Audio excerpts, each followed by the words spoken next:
নমস্কার, ট্রাইব টিভিতে আপনাদেরকে স্বাগত। আজকের মিড ডে প্রাইম নিয়ে আপনাদের সঙ্গে আমি রয়েছি অর্পিতা। শুরুতেই যে খবরের দিকে চোখ রাখবো, রবিবার রাত 12:30 নাগাদ ইডির দফতরে পৌঁছন অভিষেক বন্দ্যোপাধ্যায়ের শালিকা মেনকা গম্ভীর। নিজের আইনজীবীকে সঙ্গে নিয়ে সেখানে যান তিনি।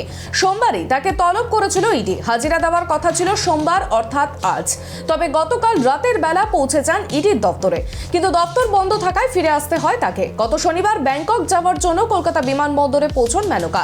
সেই সময় অভিষেকের শালিকাকে বাধা দেওয়ার অভিযোগ ওঠে। অভিবাসন দপ্তরের আধিকারিকেরা তাকে আটকান বলেই সূত্রের খবর, কারণ ইডি তার বিরুদ্ধে লুকআউট নোটিশ জারি করেছিল। এই নোটিশ জারি করলে অভিবাসন দপ্তর বিদেশ যাত্রার ক্ষেত্রে সবুজ সংকেত দিতে পারে না। পরবর্তীকালে দমদম বিমানবন্দরে যখন ইডির অফিসাররা আসেন, তাকে 3 পাতার একটি সমন ধরানো হয়। সেই সময় হাজিরার যে সময় উল্লেখ ছিল সেখানেই গরমিল হয় বলেই খবর।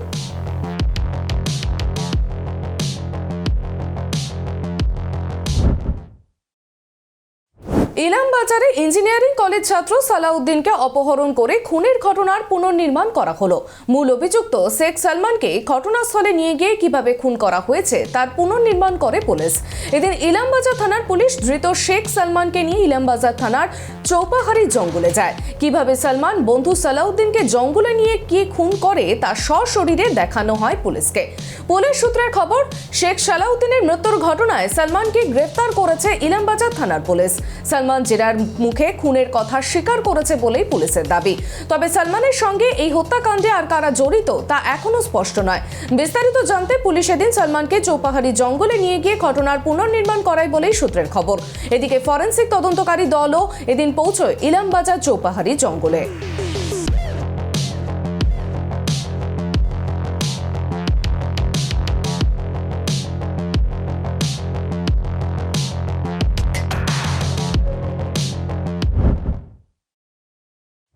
মাদ্রাসা নির্বাচনে তৃণমূলের জয় চাকুলিয়ায়। উত্তর দিনাজপুর জেলার চাকুলিয়ার শীর্ষে আইএম সিনিয়র মাদ্রাসার পরিচালন সমিতির নির্বাচনে জয়ী হল তৃণমূল কংগ্রেসের। রবিবার অনুষ্ঠিত এই নির্বাচনে মোট 6টি আসনে প্রার্থী দেয় তৃণমূল, সিপিএম এবং কংগ্রেস। নির্দল প্রার্থী ছিল 3 জন।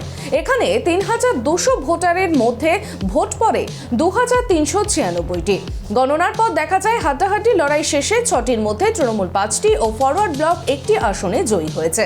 নির্বাচনকে ঘিরে গণনা কেন্দ্রে ভিড় জমিয়েছিল অন্যান্য দলের সমর্থকেরা। নির্বাচনের ফলাফল ঘোষণা হতেই উচ্ছ্বাসে মেতে ওঠে তৃণমূলের কর্মী সমর্থকেরা। গন্ডগোল এড়াতে ডালখোলা মহকুমা পুলিশ আধিকারিক সৌমানন্দ সরকারের প্রতিনিধিত্বে বিশাল পুলিশ বাহিনী মোতায়েন করা হয় গণনা কেন্দ্রে।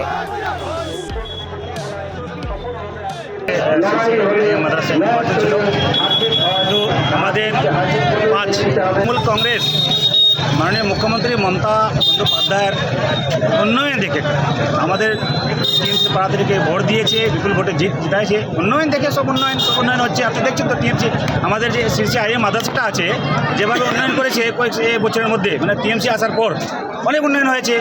আগে আমাদের টিএমসি একটা বিল্ডিং তৈরি হচ্ছে 6 কোটি টাকা দিয়ে। কে দিল এগুলো? মাননীয় মুখ্যমন্ত্রী মমতা ব্যানার্জি। আবার জনগণ চাইছে যে আমরা মাদ্রাসাতে, আমাদের মাদ্রাসায় এমন আমরা প্রার্থীকে মানে জিতায় পাঠায়, আগে যে আমাদের আওয়াজ, আমাদের যেটা আওয়াজ আছে আমার তোলার জন্য। আসছে আবহাওয়ার খবরে। কলকাতা সহ দক্ষিণবঙ্গের জেলাগুলিতে শুরু হয়েছে প্রবল দুর্যোগ। পূর্বাভাস বয়ে বলা হয়েছে মঙ্গলবার পর্যন্ত চলবে বৃষ্টি। ভারী থেকে অতি ভারী বর্ষণের সতর্কতা দেওয়া হয়েছে দক্ষিণবঙ্গের একাধিক জেলায়। এদিকে ভারী বৃষ্টি হবে উপকূলের জেলাগুলিতেও, সঙ্গে বইবে ঝোড়ো হাওয়া। সেই কারণে মৎস্যজীবীদের গভীর সমুদ্রে যেতে নিষেধ করা হয়েছে। পাশাপাশি দীঘা, মন্দারমণির মতো সৈকত শহরগুলিতেও পর্যটকদের জন্য জারি করা হয়েছে সতর্কতা। 24 পরগনা ও পূর্ব মেদিনীপুর ভারী থেকে অতি ভারী বৃষ্টির সতর্কতা জারি করা হয়েছে। কলকাতা, হাওড়া, হুগলি, ঝাড়গ্রাম, মুর্শিদাবাদ, বীরভূম, নদিয়া, পশ্চিম মেদিনীপুরে ভারী বৃষ্টির পূর্বাভাস রয়েছে। হলুদ সতর্কতা জারি করা হয়েছে কলকাতায়। তবে শুধু সোমই নয়, মঙ্গলবারও বৃষ্টি চলবে। ওই দিন ভারী বৃষ্টি হতে পারে 24 পরগনা, পূর্ব মেদিনীপুর, মুর্শিদাবাদ, নদিয়া, পূর্ব বর্ধমান, বীরভূমে। কলকাতায় হালকা থেকে মাঝারি বৃষ্টির সম্ভাবনা রয়েছে। বুধবার 24 পরগনা, মুর্শিদাবাদ, নদিয়ায় ভারী বৃষ্টির সতর্কতা জারি করা হয়েছে।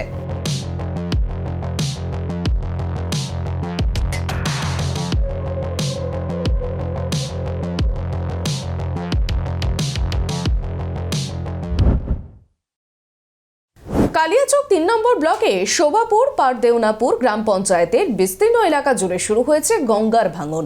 ৩টি গ্রামের কয়েকশো মিটার নদী বাঁধের অংশ গঙ্গা গর্ভে তলিয়ে গিয়েছে বলেই জানিয়েছেন স্থানীয় বাসিন্দারা। ভাঙনের মুখে পড়তে চলেছে পারদেওনাপুর গ্রামের প্রাচীন রাধা গোবিন্দর একটি বিশাল মন্দিরও। এই পরিস্থিতিতে ভাঙন ঠেকানোর জন্য যুদ্ধকালীন তৎপরতায় কাজ শুরু হয়েছে সেচ দপ্তরের ইঞ্জিনিয়ার ও কর্মীদের পক্ষ থেকে। বাঁশ কেটে খাঁচা তৈরি করে বালির বস্তা ফেলে গঙ্গার ভাঙন রোধের চেষ্টা চালিয়ে যাচ্ছে সেচ দপ্তরের লোকেরা। বর্ষার মৌসুমে শুরু হতেই এবার মালদার নদী তীরবর্তী বেশ কিছু এলাকায় গঙ্গার ভাঙন শুরু হয়েছে। কালিয়াচক মানিকচকের বিস্তীর্ণ এলাকায় নদী ভাঙন চলছে। মানিকচকের নারায়ণপুরে, গোপালপুরে এবং বালুটোলায় নদীর পার ভাঙায় চিন্তা বাড়ছে। গঙ্গার পাশাপাশি ফুলহার, কৌশিক ভাঙনেও চিন্তায় জেলার বিস্তীর্ণ এলাকার মানুষ।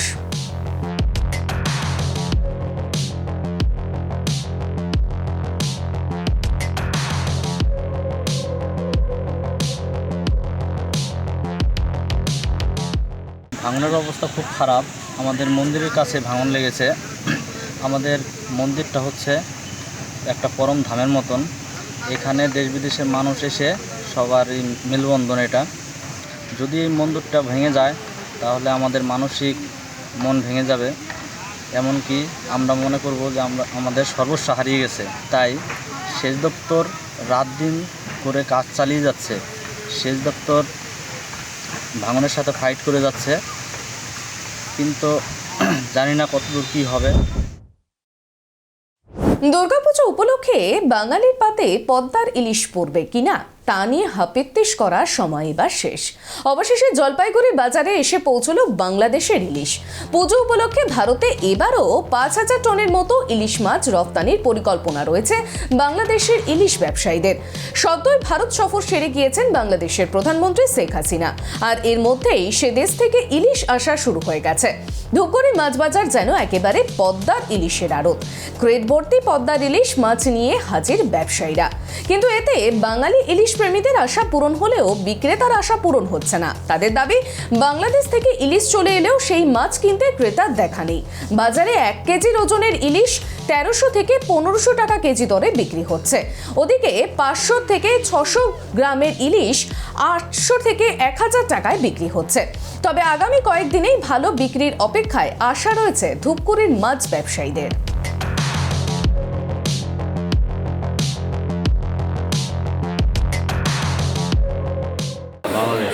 কবে এসেছে? কালকে আসছে, আজকে আসছে। আচ্ছা, কত করে বিক্রি হচ্ছে? 600 থেকে নিয়ে 1500 অবধি। কেমন চাহিদা লোকের? চাহিদা কেমন? চাহিদা এখন তো খুব একটা বেশি না, হয়তো পরে হতে পারে, বেশিরভাগে জানে না। এটা বাংলাদেশের চাঁদপুরের ইলিশ। এটা গতকাল এসেছে রাত্রিবেলা। বর্তমান কেউ বাজারে, ধুপগুড়ি বাজারে জানে না, একটু কম চাহিদা আছে, কিন্তু সবাই এখন জানার পরে যদি চাহিদা হয় আমাদেরও একটু আনন্দ লাগবে। আমরা অনেকদিন পরে বাংলাদেশের ইলিশ সরাসরি ইন্ডিয়ায় বেচছি, ঠিক আছে। 800 গ্রাম সাইজের 1000 টাকা নিব, 1 কিলো 1.5 কিলো সাইজের 1500 টাকা নিব, 1200 টাকা নিব 1 কিলো সাইজের। সময় এখন ছোট্ট একটা বিরতির। ফিরছে বিরতির পর অন্যান্য খবর নিয়ে। ততক্ষণ চোখ রাখুন ট্রাইভ টিভির পর্দায়।